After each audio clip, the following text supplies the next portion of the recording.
número 17 da nossa aula 2. Seja H um subgrupo de um grupo G.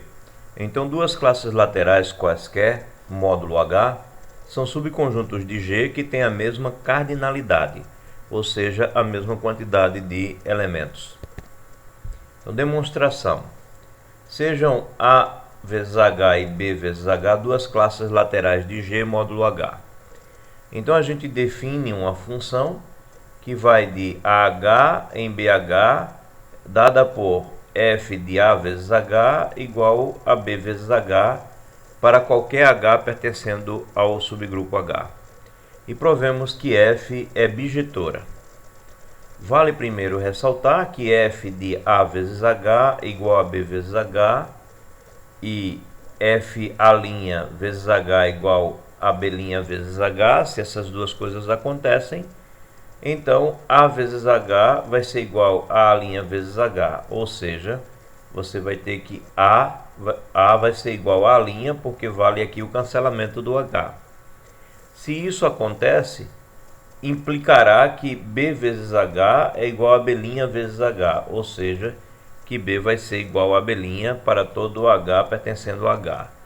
Ou seja, isso mostra que eu não tenho do domínio duas relações saindo de dois elementos iguais, AH e A'H, para dois elementos diferentes. Se os dois elementos do domínio são iguais, então os dois elementos do contradomínio também serão iguais. Isso significa dizer que f está bem definida. Considerando então f de AH1 igual a BH1 e f de AH2 igual a BH2, essas duas imagens sendo iguais, temos que, bem, aqui a gente cancela o B e aí temos que H1 é igual a H2. Logo, a H1 tem que ser igual a H2. Portanto, a gente mostrou assim que f é injetora. Consideramos o contradomínio, no contradomínio as imagens de f iguais, e mostramos que isso parte de dois elementos do domínio que são obrigatoriamente iguais também. Por fim, dado BH pertencendo à classe B vezes H, naturalmente vai existir um A vezes H na classe A vezes o subgrupo H, tal que f de A vezes H é igual a B vezes H, ou seja, assim a gente mostra que f também é sobrejetora. Concluímos então que f é bijetora. E isso termina o que a gente queria mostrar. Porque se nós temos uma bijeção entre as classes A vezes H e a classe B vezes H, é porque essas duas classes têm a mesma quantidade de elementos. Bem, a gente pode então definir o número de elementos de G sobre H, ou seja, do quociente de G pelo subgrupo H, como índice de H em G. É esse o nome dado a esse número de elementos e é denotado dessa maneira, G2.H. Então a gente pode enunciar o teorema de Lagrange, finalmente.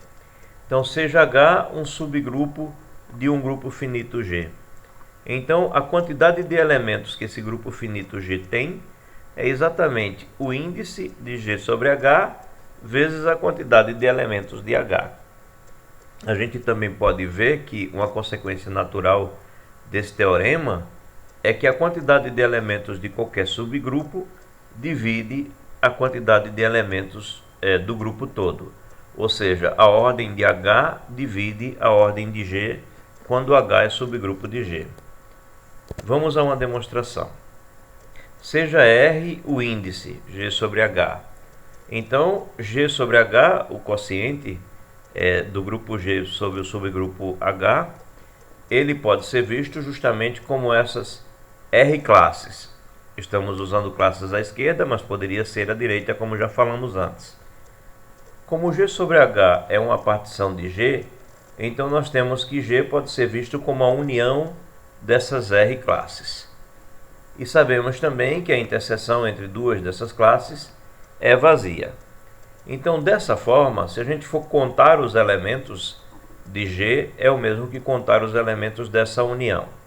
ou seja, a quantidade de elementos de G vai ser igual à quantidade de elementos de A1H mais a quantidade de elementos de A2H, etc., até a quantidade de elementos de ARH. Bem, sendo assim, basta observar que a quantidade de elementos dessas classes vai ser igual à quantidade de elementos de H, porque H em si também é uma classe. Então, o que você tem aqui são R vezes a quantidade de elementos de H. Então, a quantidade de elementos de G é igual a R vezes a quantidade de elementos de H. R é exatamente o índice de G sobre H. Então, a gente tem que a quantidade de elementos de G é o índice de G sobre H vezes a quantidade de elementos de H. E isso demonstra o teorema de Lagrange. Alguns corolários são naturais a esse teorema. Então vejamos o primeiro. Seja G um grupo finito. Então a ordem de um elemento A pertencendo a G divide a ordem de G. E o quociente é o índice de G sobre H, onde H é exatamente o subgrupo gerado por um elemento A, pelo elemento A. Vamos a uma demonstração. De fato, o teorema nos diz que a ordem de G ela é igual ao índice de G sobre o subgrupo H vezes a quantidade de elementos do subgrupo H. E a ordem de A é exatamente a ordem do grupo gerado por A. Então, isso demonstra o que a gente queria, né? Porque a gente estava justamente mostrando que acontece que a ordem de A divide a ordem de G. E o que você tem aqui é que a ordem de G é o índice vezes a ordem do gerado por A. E a ordem do gerado por A é a ordem do elemento A. Bem, outro corolário. Seja A um elemento de um grupo finito G. Então, A elevado à ordem de G é igual ao elemento neutro de G. Então, vejamos uma demonstração para isso. Seja H a ordem de A pertencendo a G. Ou seja, H é o menor inteiro, tal que A elevado a H é igual ao elemento neutro de G. Então, pelo teorema, a ordem de G é igual ao índice de G sobre o grupo gerado pelo elemento A, vezes a ordem do grupo gerado pelo elemento A. Ou seja, é o índice de G sobre o grupo gerado pelo elemento A, vezes H, onde H é a ordem de G. Perdão, onde H é a ordem de A. Então, o que temos? Temos que A elevado à ordem de G, ou seja, A elevado a esse número, é igual a A elevado a este número aqui. Mas este número é um produto, então eu posso escrever A elevado a H elevado ao índice de G sobre o grupo gerado pelo elemento A. Ora, mas A elevado a H é o elemento neutro de G. Então, isso daqui vai ser E elevado ao índice de G sobre o grupo gerado por A, mas isso é o próprio E. Então, concluímos que A elevado à ordem de G é o próprio E, que era o que queríamos demonstrar. Mais um corolário. Seja G um grupo finito cuja ordem é um número primo. Então, G é cíclico e seus únicos subgrupos são os triviais, o próprio G e aquele formado apenas pelo elemento neutro de G. Vamos a uma demonstração. Bem, seja a ordem de G o número P'.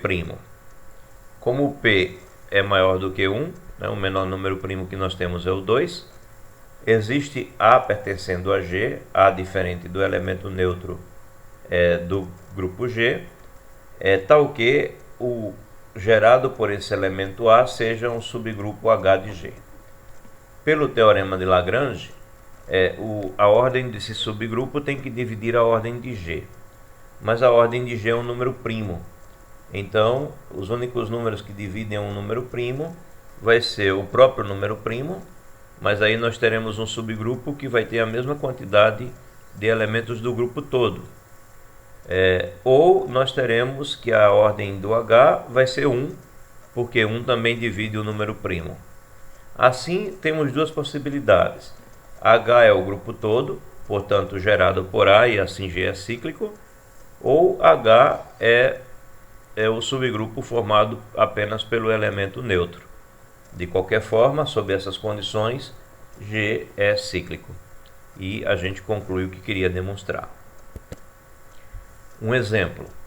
Vamos usar o teorema de Lagrange para determinar os subgrupos de S3. Temos que a ordem de S3 é 6. Quais são os divisores do 6? Bem, o 1, o 2, o 3 ou o 6. O de ordem 1 é aquele que só tem o elemento identidade. No caso, é apenas a permutação identidade. E o elemento de ordem 6 é o grupo todo, ou seja, é o próprio S3. Bem, como o quadrado de qualquer uma das transposições vai dar a identidade, temos que os subgrupos de ordem 2 são, bem, basta eu pegar a identidade mais uma das transposições. Então eu tenho 1 com 1, 2, 1 com 1, 3, 1 com 2, 3 são subgrupos. E como 1, 2, 3 e 1, 3, 2 ambos têm ordem 3, então eu posso formar também um outro subgrupo, que é esse que a gente vem trabalhando em vários outros exemplos. Bem, no próximo vídeo a gente fala sobre subgrupos normais e grupos quocientes.